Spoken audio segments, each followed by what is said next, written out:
So engaging in emotional connections can be difficult at this time because of COVID virus, and we're all living in Coronaville.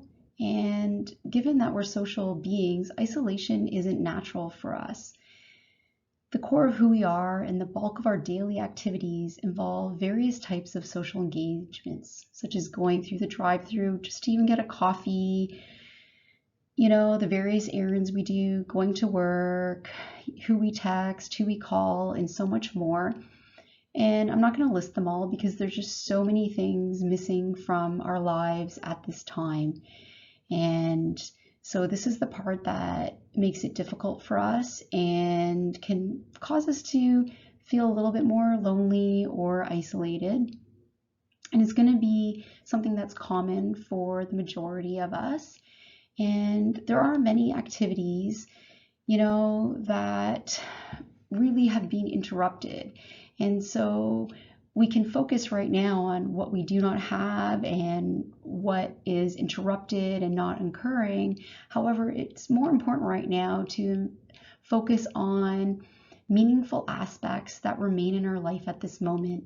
So, are you still able to provide for your family, buy groceries, what you're able to cook, cooking pleasant foods, or doing something that has been on your to-do list forever?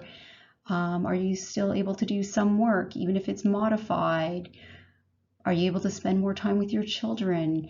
What kind of things do they want to do with you? So right now we have more time in the day to virtually connect with others as well. So let's just face it, when we're working all day, 9 to 5 or shift work or what have you, it's hard to find time to have deep, meaningful conversations with other people that matter to us. And,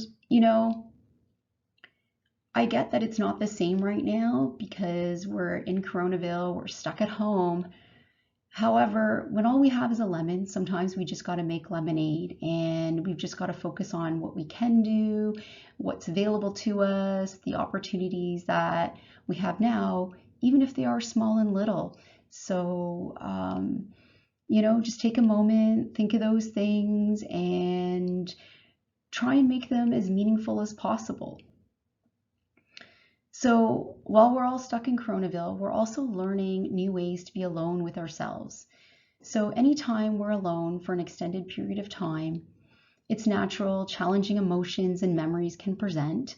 And, we're limited because we can't engage in a doing mindset. We're such doers. We're busy from the moment we rise till often when we go to bed at night. Often my days are long. I get up, I'm on the computer at 6 a.m., checking things, returning emails, and then you come home from work after 7 or 8, you got to cook dinner.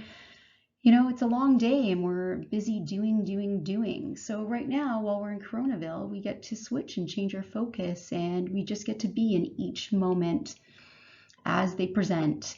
And, when we're going through these moments, lots presents. So one strategy can be learning just to label what we feel while we're feeling it, because if we label it, it does help calm us. It will bring it down a percent, like maybe 10%. It's different for everybody. But it is a strategy because we're self-acknowledging, and the brain really enjoys it when we self-acknowledge what is going on internally.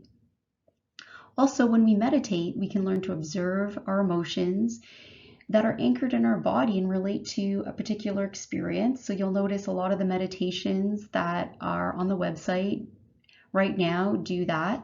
So in these moments, it's also really important to be kind and compassionate to ourselves. So we can use this opportunity to learn to be kind and compassionate to ourselves in these moments when emotion presents that we don't particularly like. You can learn to be compassionate, try and understand it, or take a moment and ask yourself, what do I need to soothe this emotion?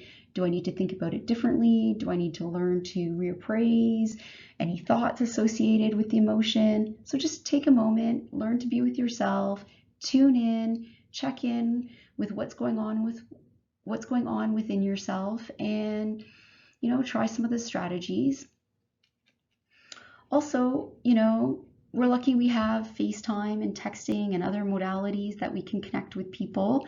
And so we have this opportunity now where we can receive or provide emotional support to others. We don't have to do it in person. There's lots of other ways that we can connect with people. And when we're connecting, we can take the time to understand what's happening for them, what's happening to us. This is a collective experience, and we can take the opportunity to practice kindness and compassion for their unique experience, as a way of providing help and support to them. And when we do that, we will feel emotionally connected. So when we're doing this isn't going to be about solving the problem, because literally we can't. We're all stuck in Coronaville, and it's about learning just to listen, be present, emotionally understand or intellectually understand, learning to validate each person's individual experience, tolerate the differences in certain aspects of our experience, because we will have certain experiences that are the same, and we'll have other experiences that are different. So sometimes it's about honoring each person's or our individual unique struggle or experiences. And sometimes that's all we can do, and that's all that's needed. So just take a moment before you connect with someone, and you can kind of put yourself in a certain mindset where you're like, okay, I'm going to just take this moment to really listen and understand what's going on for them, and just tune in and be present. So take some moments, take a breath, and tune into yourself, and take time to tune into others. Okay, so in the next slide, I am going to give 2 other strategies that you can use to help ground yourself, and how you can use your breath to help you in the moment.